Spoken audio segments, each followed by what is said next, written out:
I think we just finished talking about these. We did these? We just Okay, we did, oh yeah, that's right, because I was like, oh, let's talk about this. So just a couple of points about yeast to reflect on. When you looked at, you did lab 27, right? I'm sorry, I'm just like, there's been students driving me insane,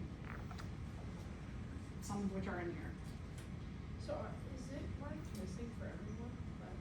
I just haven't entered the grades. So Okay. if something's marked missing, it means I'm still working on it. So sorry, I have spent a lot of time with a lot of nonsense in my grading that has wasted a lot of my own time. So I apologize to you all. If it says missing, I just haven't either entered the grade or finished grading it yet. So yeah, so that's a good question. Thank you. Anybody else have any other questions? Okay. All right. So did we finish lab 27? I believe so, you did it, but I don't know. Okay, thank you. All right, so you'll have time to finish up 27 if you have not. And then we'll also do 26, they're both pretty short. Thanks. Okay, so yeast undergo fermentation. When yeast asexually reproduce, they do what's called budding. It's actually really cool. They start to make a genetically identical copy of themselves through asexual reproduction. And this is what it looks like. This is a micrograph, which is like something that's blown up like 4,000 times. It's really, really big. When you look at it under the microscope and it's blown up about 430 times, total magnification, what you're seeing is this under the microscope. These are the yeast, these smaller circles. And like this one, for example, if you could see this little tiny point on there, that is a yeast in its bud. These big circles are bubbles. So because they are undergoing fermentation, they are without oxygen, doing cellular respiration, they're giving off carbon dioxide bubbles. Sometimes you see these big bubbles in there underneath the microscope. So if you ever see a microscope work, you see a big dark line bubble, that's usually some kind of gas. And so you're really looking at these buds forming. All right, another kind of fungus are the pilobolus. Pilobolus, you can see here, it looks like almost like they have a little black cap on. They're called cap-throwing fungus. There's a lot of different species. They're in the genus Pilobolus.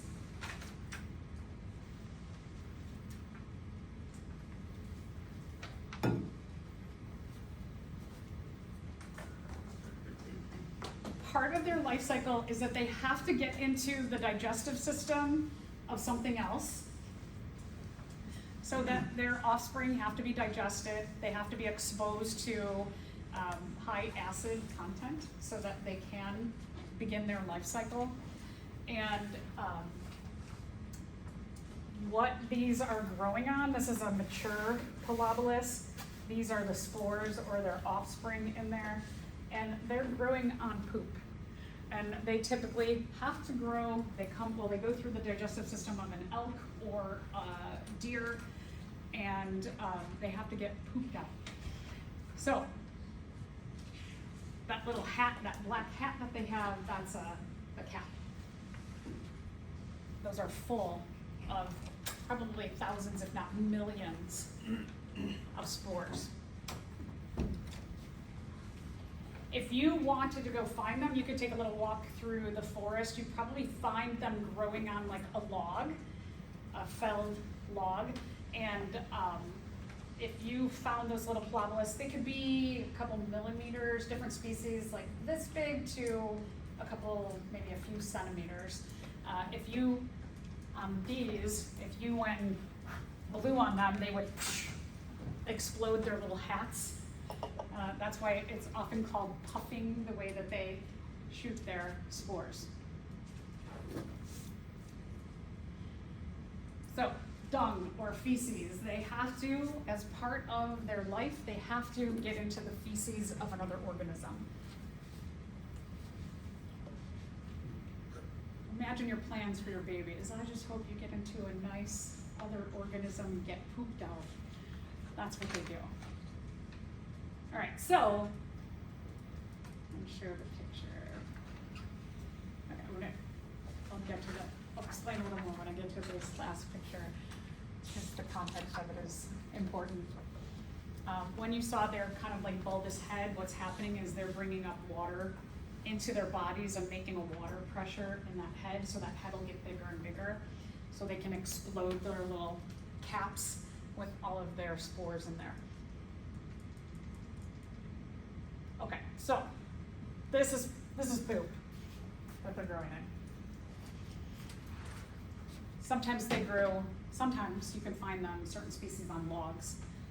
And because you notice that all of their heads are facing in one direction, they are photosensitive, so that programmed into their DNA, this is something that doesn't have a nervous system, but programmed into its DNA, just like you and I, programmed into our DNA are behaviors that we do.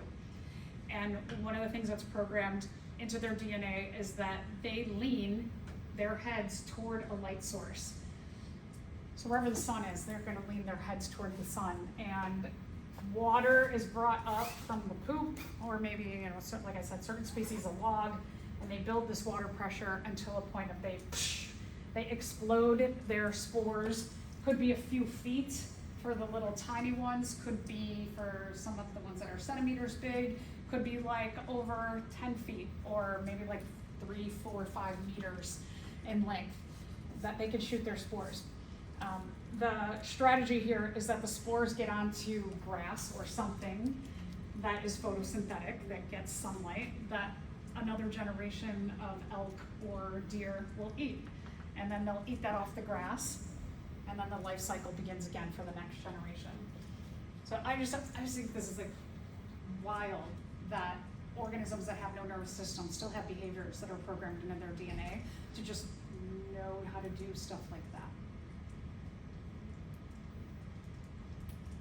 All right, so some fungus are parasites. Cordyceps. Cordyceps is, this is just like a kind of FYI, cordyceps are the fungus that are highlighted in The Last of Us, the video game, and the online series. Cordyceps are super important in keeping insect populations in control. If we didn't have this whole group of fungus, the insects would be like taken over the earth completely, so they keep them in balance. What cordyceps do is cordyceps are fungus that get into the bodies of insects, and they start to digest the insects from the inside out. Also, this is wild to me, is that the fungus taps into the nervous system of the insect, and it starts to control the insect and how they behave. And we see this in a number of parasites out in the world, that they take over the nervous system and control the insect's nervous system to take their molding bodies to the rest of their population. So it controls them to go like, okay, a lot of animals, a lot of organisms, I should say, is that when they are diseased, they will consciously go away from their population to take their disease away. Whereas with the cordyceps, and we'll see another kind of parasite that in this slide deck that does this, is that it controls them to go toward their population and try and infect their population. So pretty amazing strategy as a parasite to keep yourself going. So I just wanted to mention that because this is a fungus group that's super duper duper important in our world. Here's another kind of similar example. This is called arthropods. Arthropods are, you can see here, hyphae. Some of the hyphae make rings like that. And the fungus here, what it's doing with its rings is it's setting traps for nematodes. So I always think this is interesting. Here's a parasite that's capturing a parasite. Nematodes are parasites for many different species. Nematodes help to spread malaria. so they can cause disease in humans. So it's kind of interesting, the fungus is trying to balance out this other kind of parasite. But when the nematode swims through one of these loop structure hyphae, it causes, you can see the hyphae puff out, and they'll take their spores, and the structure of their spores in these circular hyphae have little like knives in them.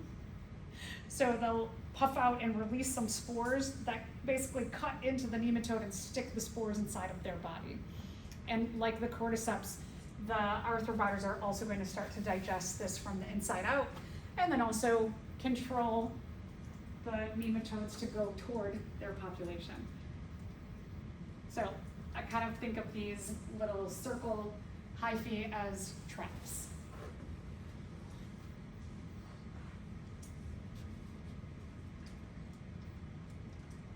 There's a lot of different species of arthropods. So here you can see one.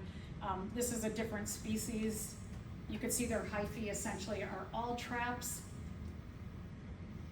You can also see another species of arthropods, and like I said, their spores have little like knives on them, so they can cut right into. There's another species of nematode.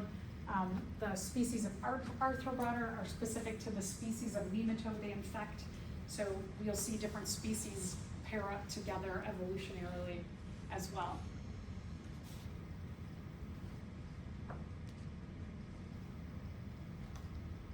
And here's just another species pairing. You see this one. The hyphae are very spread out, but they do set the traps in various places as well. All right, which of the following is a job that is not performed by any fungi? Okay, so are fungus decomposers? Yeah, parasites. Did we just see them as parasites? Predator, we haven't defined this word though. Predator means that one organism kills and eats another organism. Would you say that the last few did that? Cordyceps, are they killing it and kind of eating it? Yeah, so kind of like a parasite predator kind of thing. Are they producers? Any photosynthetic algae? Photosynthetic fungi that I talked about? No. Pathogens cause diseases? Okay, so good. So they do not, fungus are not in the producer group. They are not photosynthetic, chemiosynthetic, etc. All right, and then a couple of last kinds of fungus I want to talk about. Chytrids, the CH is a K sound.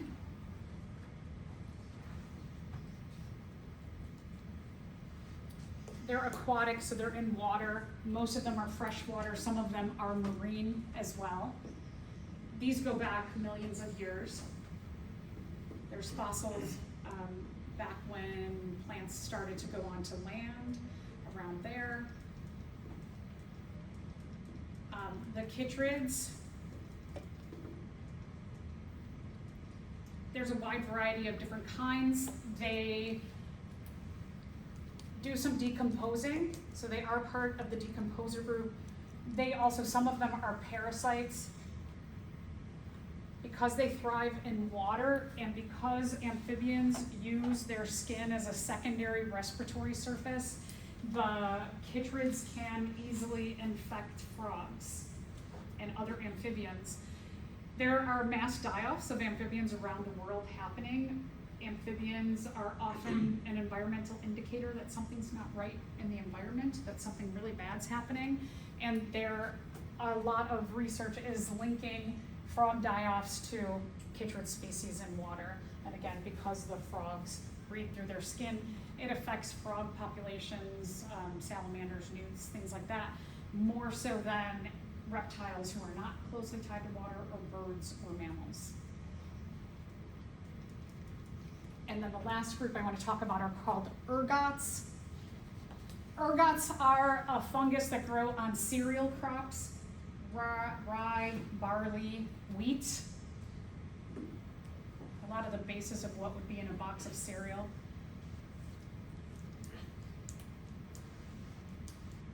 When a farmer finds these growing, these ergots growing, this fungus growing on their cereal crop. They can't sell them. So if your field starts getting infected with this, it can cost farmers a lot of money because they can't sell that.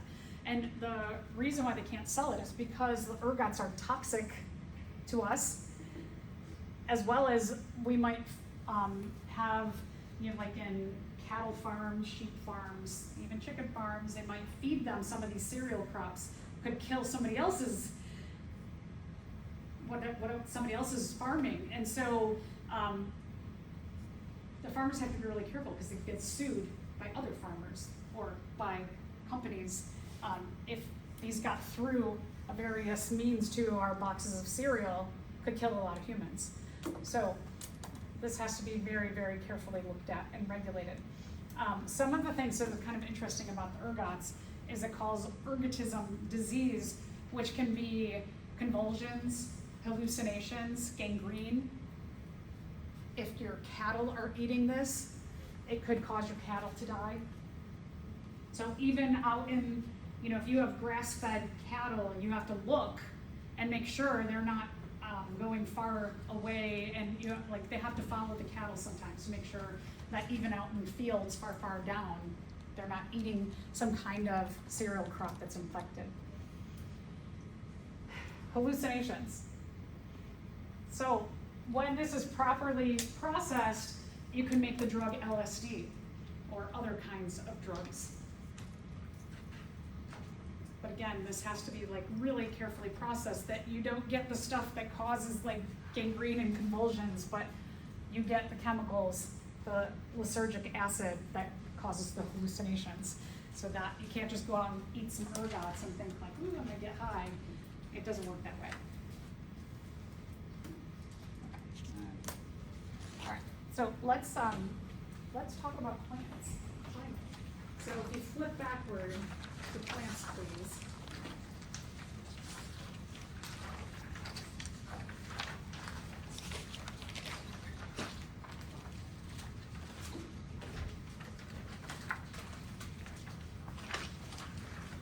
There's a lot of chapters that we cover information on plants, so I want to really highlight the stuff that's in your notes is what you need to study.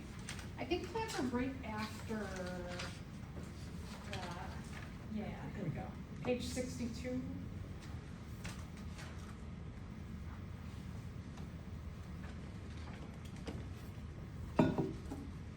We don't cover everything in chapters 21, 42, 43, and 44, so just, again, use your objectives as your guide because there's a lot of stuff in those chapters we don't get into. All right, so chapter 1, let's talk about some of the key features. Something that you probably think about when we think about plants and what they do in ecosystems is they photosynthesize.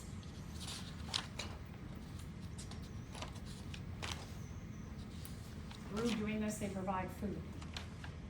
They provide oxygen.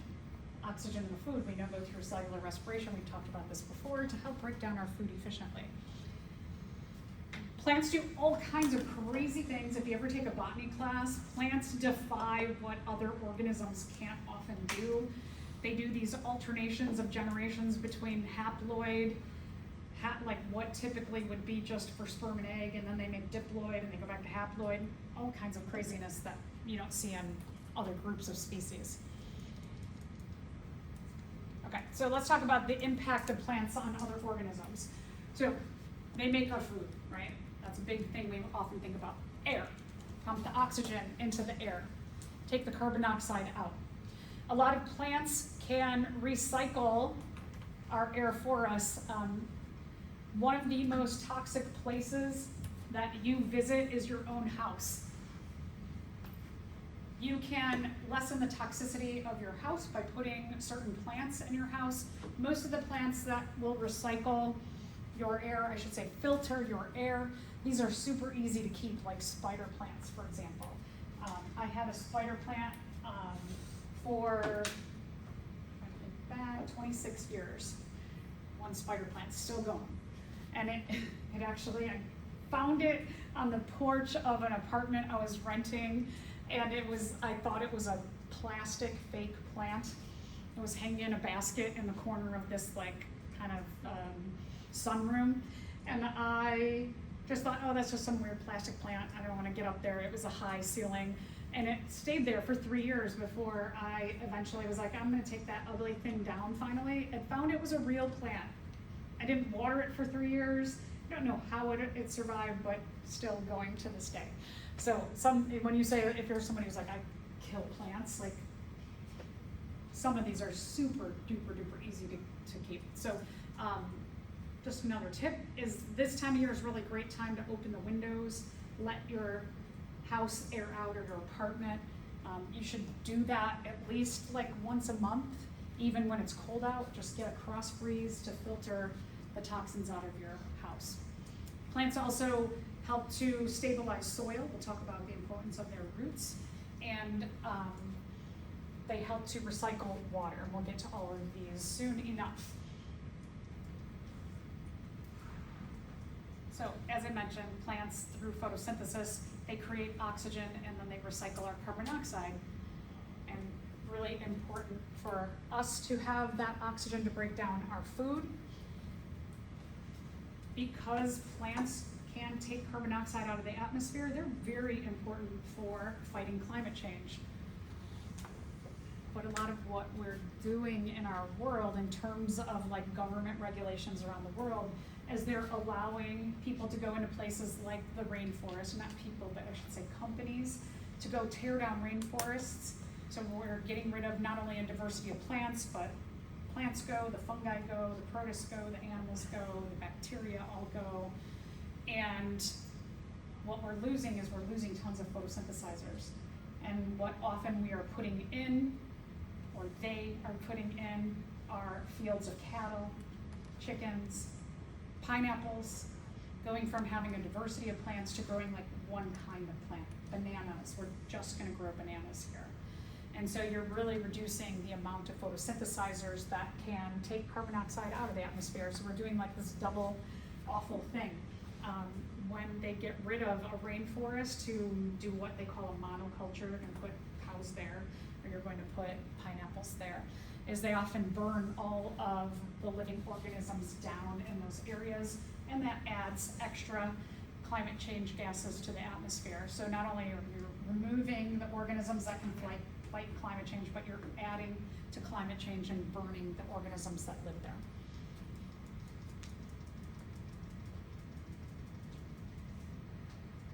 Plants build soil. This is really important.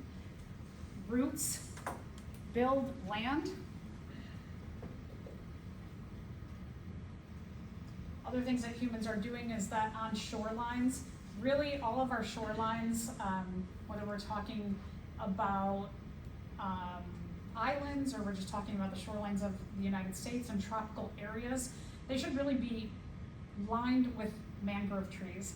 And mangrove trees have a very interesting structure that they have above the ground roots that are like this, above the ground, and then it's that same kind of like idea under the ground. And what happens is that both underground and above ground, when strong wave surges come, all of this, they call it a mangle, because the above the ground roots, they will actually like slow down wave action and the power of waves. So that when you have a coastline and it's covered in mangroves, when you have very strong storms, like hurricanes, when those storms come to the mangroves slow down the power of that storm, and then it just like fizzles out to nothing. As opposed to when we take all those mangroves out and we make beautiful beaches, then those storms can go real far inland and cause major problems. So our choice is to have beautiful beaches over protecting our land, part of human nature, I guess.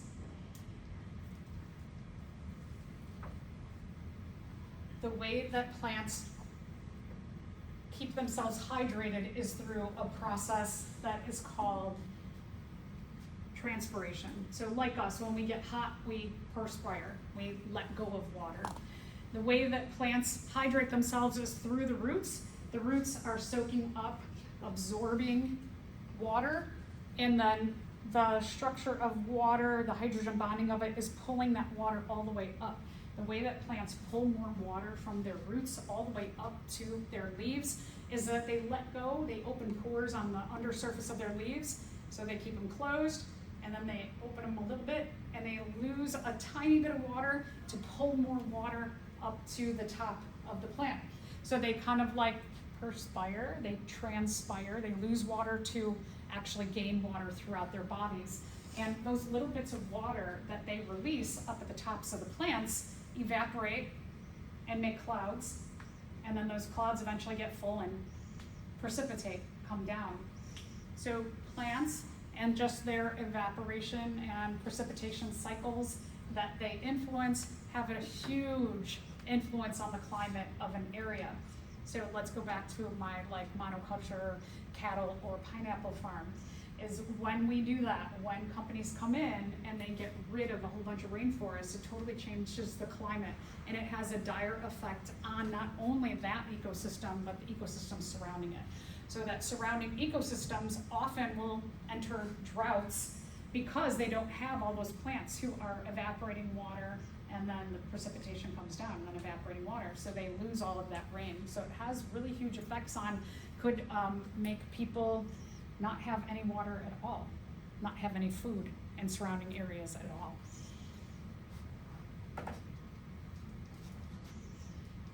We also, our buildings are often, the structure of them is often wood first, and then we add other strong things as reinforcement, or it could be just a totally wood building. We make fuel, we can make biofuels from plant sources, and even medicines from plant sources as well. When dead trees and plants compact over time, they make coal, which has been an important fuel source for us. So we can also make, biofuel from living plants, but also past plants that have died compact into making coal. Many medicines, for example, aspirin, a simple aspirin, some heart medications, malaria drugs, painkillers, those were all discovered from plant sources. We also, as I mentioned, just your house plants. If you're somebody who's really into plants, you often that makes you happy, right? It brings you a lot of joy. There's a lot of research that says that if you spend 20 minutes of your day immersed in nature, and specifically like when you're going for a walk, you take your headphones off, you just be in nature and you look and you appreciate the beauty of plants, that it lifts your mental health. 20 minutes, 20-minute walk in quiet, looking at the natural world around you. So not only do we just get enjoyment out of maybe planting plants in our house or around our houses, but also just immersing in nature. All right, so a little bit more about plants. Plants are vascular like us. I always think these kind of things are so interesting. They have veins. We have veins. Veins, or a vascular system, helps to move important things throughout bodies. And so our arteries and veins, that whole system, moves important things around our body, just like their veins are going to move important things as well. You can see veins on leaves. So when you look at the structure of this leaf, you have a main vein, and then you've got other veins that radiate off. We call this a net vein pattern. Or like maybe you drew your leaf like that, you can see all of these veins on the plants. Could be that they're all kind of radiating out from the same direction. And these we call parallel veins.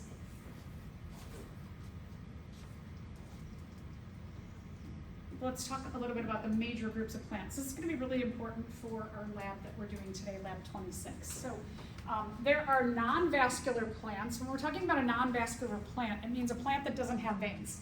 So if you took a look at their leaves, it'd be really hard to see, because when we're looking at the hornworts, liverworts, and we're going to focus on today in lab the mosses as our non-vascular plants. These plants are usually they have really small little leaves, and they can just absorb water right from the surface of their bodies, rather than having to have these big roots or vein systems. So these are really, really small, and they're non-vascular, no veins. The rest of the plants that we're going to take a look at have vascular systems, so we are going to be looking at their vein patterns. All right, so first one, non-vascular plant group, the mosses. They're usually really small. They kind of look like green carpeting.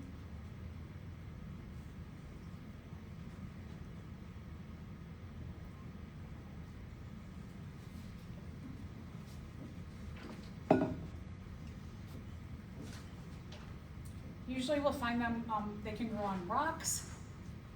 Because they can photosynthesize, they can produce their own sugars in them, their own food energy. They can grow right onto a rock, photosynthesize. They don't need much sunlight, just little bits. Oftentimes we'll see mosses in the forest.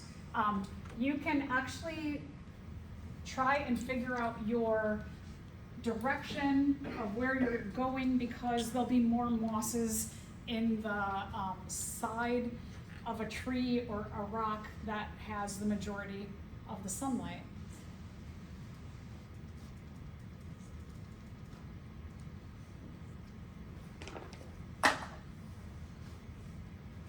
Moss over time can compact. This kind of plant, even though it's small, can compact and make what's called peat. And it's over time, it can make fuel as well. One of the things about where you find peat, like there's the Volo Bog up north of Chicago in the far northern suburbs. It's a really cool place. They have a ton of moss and peat, and you can walk on the bog. Bogs typically, which grow a lot of moss, are very acidic. They often grow a lot of like cranberries who are acidic. You can walk on a bog and it feels like you're walking on that like spongy ground. It's pretty cool. Because of the acidic nature of these bog areas, they found a long time ago in a bog a person who was dead, but the acids kept them from decomposing, and they were almost like features completely whole. So just other interesting things about moss areas.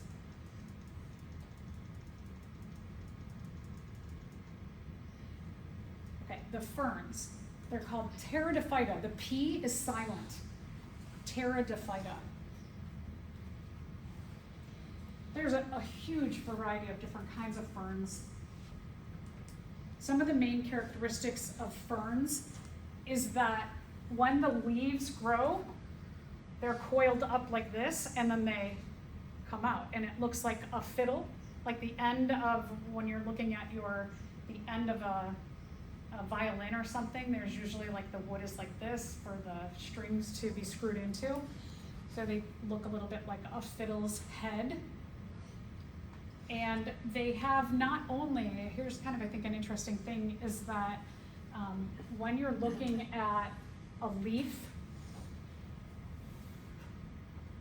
of a fern, it has a leaf like this, and then it has little tiny, so one leaf, this whole thing here, it's called a frond. And then on there, so this would be the whole frond. And then you have these little tiny leaves, which they're called pinnate leaves. So the frond has leaves, but then the leaves have often little leaves. So it's kind of like you have a triple leaf thing happening with the frond and that pinnate structure. Not all ferns, some ferns just have one big frond. Not all of them are pinnate, but that is one characteristic. Another characteristic, so they have the pinnate leaves off the frond, they do the fiddle head, they do all grow like that. And then they have hairy roots that look like, hairy stems that almost look like a tarantula's leg, like a really big spider's legs. Some of the ferns grow those too. Ferns also reproduce by spores. Sometimes during reproductive times, the ferns on the underside of the leaf, they have these little spore packets. And ferns often rely on wind to blow those spores or water. In Chicago, not far from where I live, the Garfield Park Conservatory has this really huge fern room that has just thousands of different species of ferns. It's really cool. You also, in this room, a lot of those rooms when you walk in there, it feels really moist, especially the ferns are a high moisture producing plant. So that room feels just like really humid in it. You can go there for free. You can get online and get a reservation for free. It's a super cool place, the Garfield Park Conservatory. Gymnosperms. These are what we would call evergreen plants because they are always green. Even in the winter, like our deciduous trees, they drop their leaves, they're not green anymore. The evergreen trees are evergreen. They always maintain their leaves and they're always green. Their leaves are really skinny and long, like needles. And they produce their seeds in different kinds of pine. We often call them pine cones, but cones in general. There is a huge diversity of the gymnosperms. There are evergreen or gymnosperms in almost any ecosystem in the world. So this summer we went to Florida and saw a whole bunch of different pines. So even some of these like tropical ones look a bit different than your like stereotypical like Christmas tree type pine. You do have a lot that look similar to our deciduous trees, but they never lose their green leaves. And then the angiosperms, which are the flowering plants.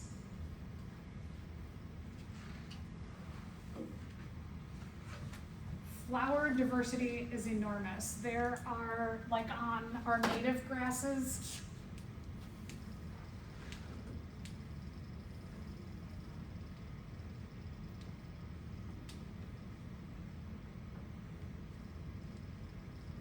some of our native grasses, the flowers look like this, like little brown or green little like sticky things. I'm trying to think of another one. I have another grass.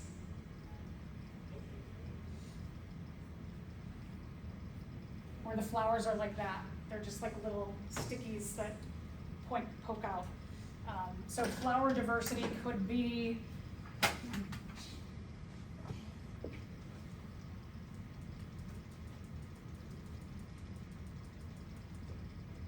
you know, we might think of this as flower diversity, but really it is so much more diverse than even that. All right, I want to talk about angiosperms and the big adaptations. So one is that they have flowers. A lot of our angiosperms make fruit, and then they have broad leaves, and by broad leaf, like some of the grasses are pretty, you know, like this is even large for a grass, but they're pretty thin like this. They can be really thin. So a lot of diversity. When they say broad leaves, means broader than a gymnosperm. Okay, so there's two classes of angiosperms we're going to take a look at. One is called the monocots and the other one is called the dicots. So the names of the classes of flowering plants taxonomically changes sometimes like every few years. So like the monocots, sometimes they're called Liliopsida or Magnolia phyta, Monocotyledonidae. If you go with more so like a monocot and a dicot, you're safe. I know our textbook also refers to the dicots as eudicots. So we'll look at them as monocots and dicots because I think it's the most descriptive way to differentiate the two groups of angiosperms. Okay, so when we look at the difference between a monocot and a dicot, just want to point out mono, 1, di, 2. We'll get to why we refer to them as monocot and dicot in a bit. The monocots, their flower parts are in multiples of 3. Could be 3, could be multiples of 3. So the lily here, for example, if we take a look at the number of petals, 1, 2, 3, 4, 5, 6, that's a multiple of 3. But also the stamens, the male flower part, these, if you ever like had a lily and the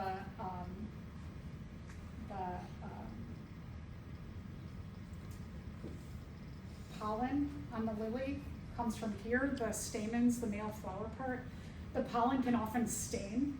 Like if you get it on your hands, it'll stain your skin. So the male flower parts, 1, 2, 3, 4, 5, 6, they're in multiples of 3. And then the female flower part here in the middle, it has 1, 2, 3 humps to it. So you can look at the petals, you can look at the stamens, or you can look at the carpel in the middle. When we're looking at the dicots, they're a little bit more complex in their rule. They're multiples of 4 or 5.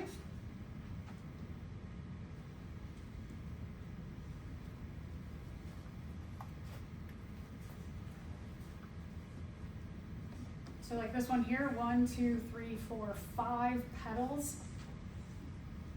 You can't really tell with this picture, but this is gonna have 4 separations on the carpel, and then when you look at the stamens, there's tons of them. So I don't know, we have to sit and count all of these, but this shows me the 5, it's a multiple of 4 or 5. Pretty wild that like these are kind of like function like penises. They have the male gamete on them that we call, I'm really using it today, pollen. So each of these produces sperm in the pollen. Look at how many they have here. It's a lot. It's pretty wild. Okay, other ways, let's say the flower parts fall off, because sometimes they do, right? Bless you. But we can look at the structure of their leaf, and we can look at their leaf vein pattern. When we're looking at the monocots, we have a parallel leaf vein pattern.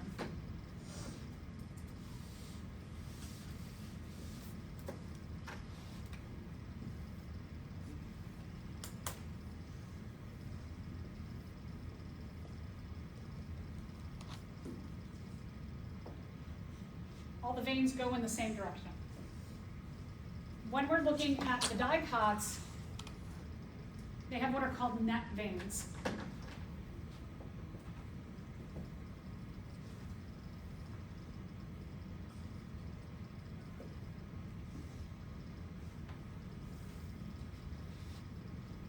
So when you were a kid, maybe you were in like kindergarten or first grade, and they're like, let's make a leaf, like it's the fall, let's make leaves.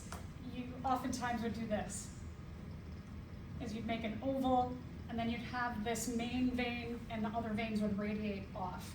Or it could be something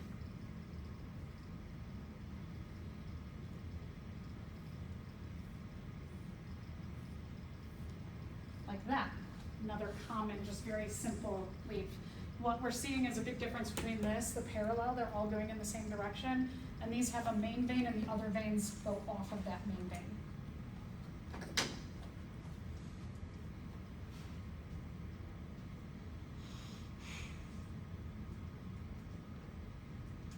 All right, so let's think about this. Bless you. Producing broad leaves may be an advantage compared to narrow needle-like leaves because would broad leaves decrease water loss?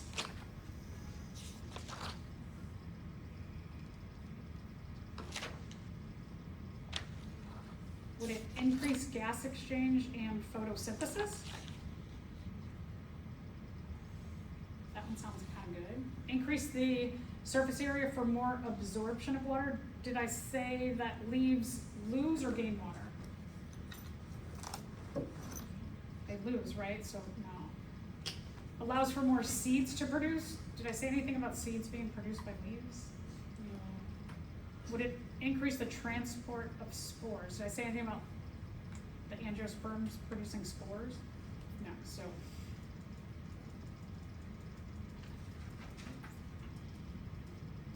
so B is the best answer here.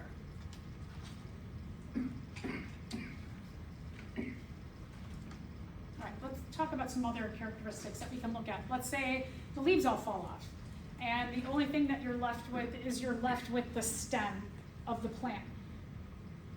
We can look at the stem and we can see the vein pattern, the vascular tissue pattern inside of the vein. So meaning that, like, let's say that of our plant,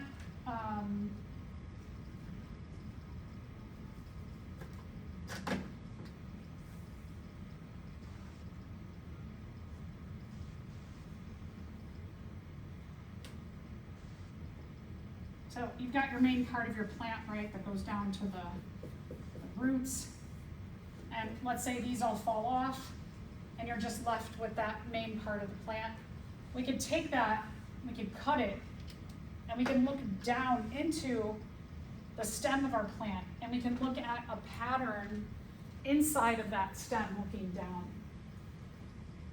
When we're looking at the monocots, they're scattered throughout. So you have this random pattern.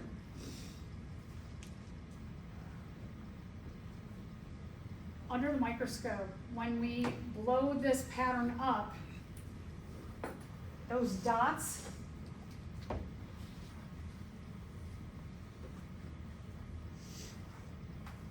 often look like that. They kind of look like a monkey face looking up at you. So think like monocot, monkey face scattered throughout. In the dicots, they're often a ring like this, that they'll be around the edges in a circle. Some dicots, they look like pieces of a pie or a pizza in a circle. And sometimes, I think I have a good picture on your page there, but sometimes they look like an egg shape around the edges. I don't have it in here, but I have it in your notes. But sometimes there's like circles around the edge, look like eggs. Root pattern. So let's say all of this is gone.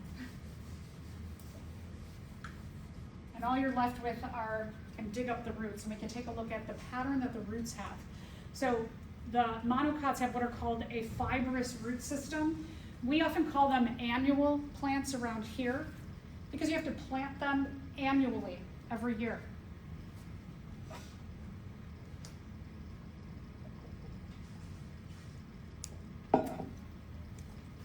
The roots grow close to the surface. So when the weather gets really cold, the surface of the soil, it will kill off any of the roots that are near the surface. So occasionally we have a warm enough winter that some annual plants, some of their roots survive and they do come back, but for the most part this will die off from the cold. When we're looking at our dicots have what are called a taproot, and the roots go super duper deep down into the ground. And in doing so, they get a couple of benefits. One is it's a lot warmer as you go closer to the core of the earth. So they have that heat.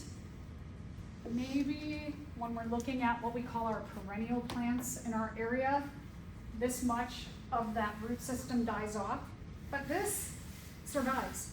And it allows then, when conditions are good in the spring again, gets warmer, there's a lot more water, nutrients from the decomposers, putting all of the leaf matter, those nutrients into the ground, more sunlight, then this can sprout the plant back again. These plants around here are really smart to plant any of your perennial plants or your dicots because you don't have to pay money to have them grow back every year, as they'll just come back up. So if you're somebody who's into planting, like in our front of our house, we have a small patch of grass that I ripped out all the grass and I put in native prairie plants because I know they're dicots, and every year they just sprout new flowers and I don't have to pay for anything, just that one time. Okay, so a cotyledon. A cotyledon is the first leaves that come out from the seed. So our pea plants, for example, when they germinated, we water so that it'll soften the outer kind of hard part of the seed, and then they sprouted or germinated a plant. What we're calling that is that's the cotyledon. The cotyledon on a monocot, one has one seed leaf or cotyledon. The dicot, they come in twos, two this way, two this way, two this way, two this way. So dicot for two.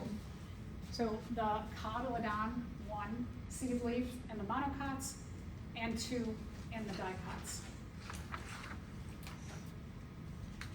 Also,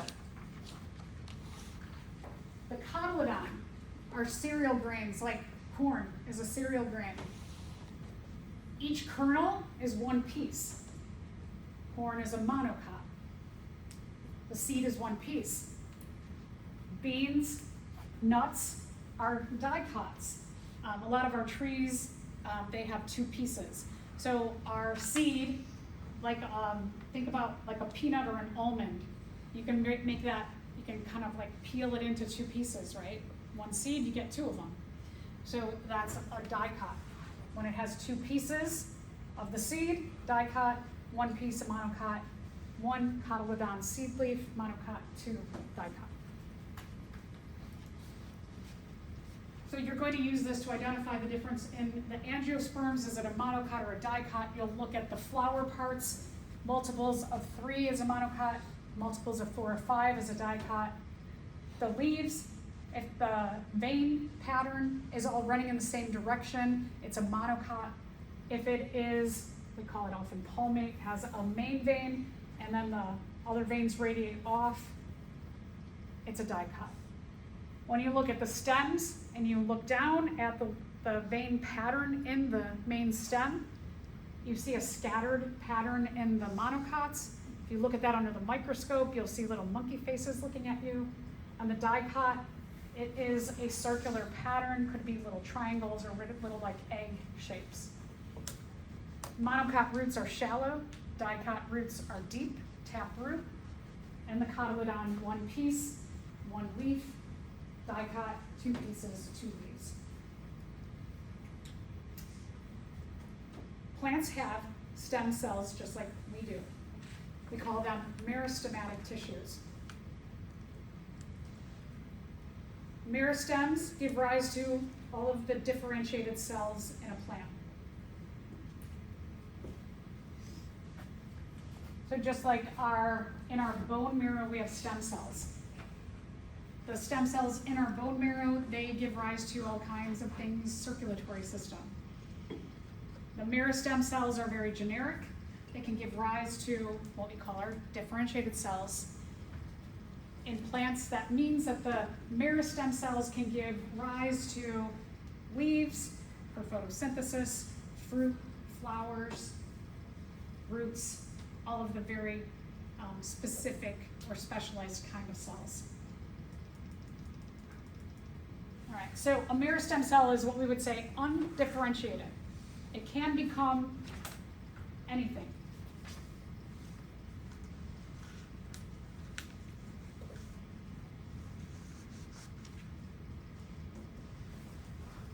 Eventually those meristem cells, like I said, give rise to the differentiated cells.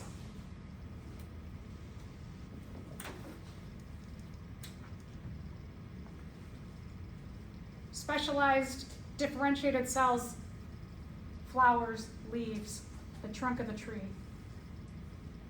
We'll talk about xylem and phloem, the vascular tissue, roots, all the things that have very specific functions. Meristem cells are located in two different places depending on what they are doing, or vice versa. So apical meristems, apical means ends. You're talking about, they say oftentimes roots and shoots, you're talking about the roots and then the branches and the leaves up at the top, so top and bottom. The apical meristems, undifferentiated cells, give rise to those specific kinds of cells. They're going to help the tree to grow in height and width up top and then anchor into the ground. The lateral meristems are the sides. What's happening in the main trunk of the plant and what's coming out on the sides. It's going to help your plant grow its stem and girth to get bigger.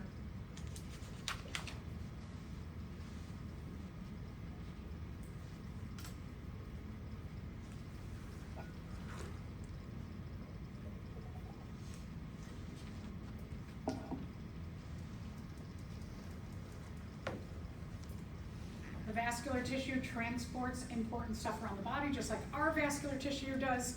As I mentioned before, we call them veins. Inside of the veins are two kinds of tubes. Xylem, the X has a Z sound to it, and phloem, the PH has an F sound to it. Xylem and phloem. They are inside of the vascular tissue, or they make up the vascular tissue. So xylem cells are much thicker than phloem cells. The reason for that is they're transporting water.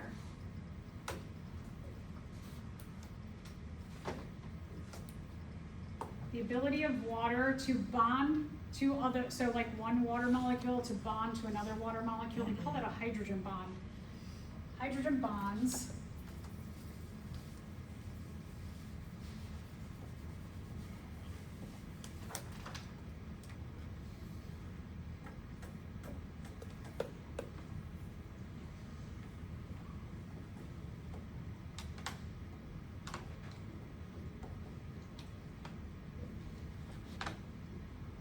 because of the structure of water, oxygen has a little bit of a negative charge to it, the oxygen side. The hydrogen sides have a little bit of a positive charge. I'm not going to get too much into the details of it. If you took 111, you'd be like, oh yeah, that's ringing some bells. So what happens with water, this is called slightly positive, slightly negative. The slightly term gives like, is that fancy S. So water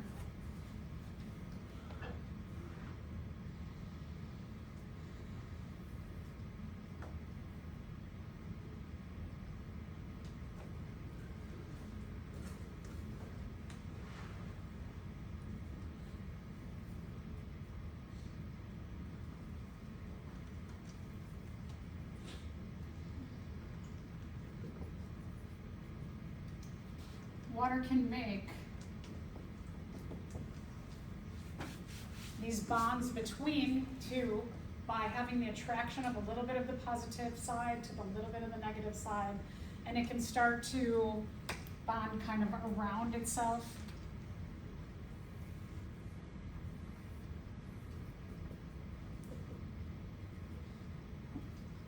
And what happens is that water can chain up, not only in like a chain, but it starts to kind of go around and around and around, all these slightly positive and negatives. And it makes water molecules act like a rope. And when you're pulling, imagine from the roots, if you have a chain of water that they have a lot of these hydrogen bonds, it's physically as strong as a rope. Imagine pulling from the roots all the way to those little pores at the leaves and the top. Imagine pulling a rope through a plant. If you pulled a rope from the top all the way from the bottom, wouldn't that destroy the structure of the cells inside, right? Just like if you swallowed a rope and it came out your butt and you pulled that rope out, that would destroy your digestive system. So plants compensate for this by the xylem cells being very thick-walled. We definitely see this. Xylem cells compact themselves every single year in our trees. And trees make wood, which is a super duper strong structure because of the packing of the xylem cells on every single year. And we'll get to a little bit more of that in detail, but I just wanted to mention why xylem cells are thicker. The phloem cells, because glucose doesn't chain up like water does, they can just kind of like run through the phloem cells without having all of that pressure of the water. So the phloem cells do not have to be as thick.